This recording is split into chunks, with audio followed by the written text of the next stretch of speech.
bilbil saniler. Meryem vermez beni bozay dağlarda, seher yeni öter özmene deyler.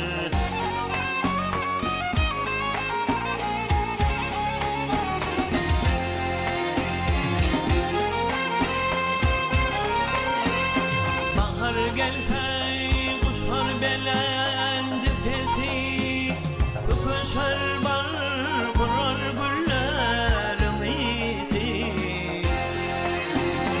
Asmana yanlanlar kuşların sesi, bağışı tutar çalar hoş ova deyler.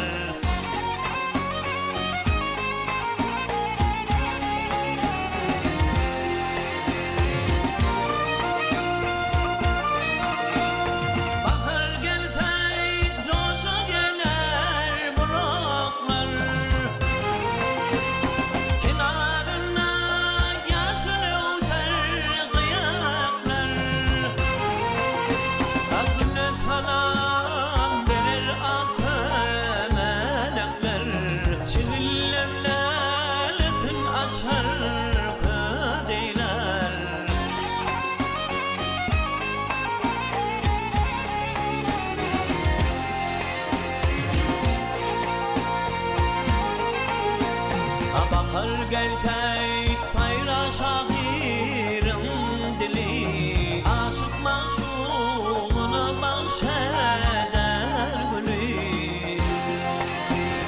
Doktorum bahar hem güller veli, yer vurkuni insan bir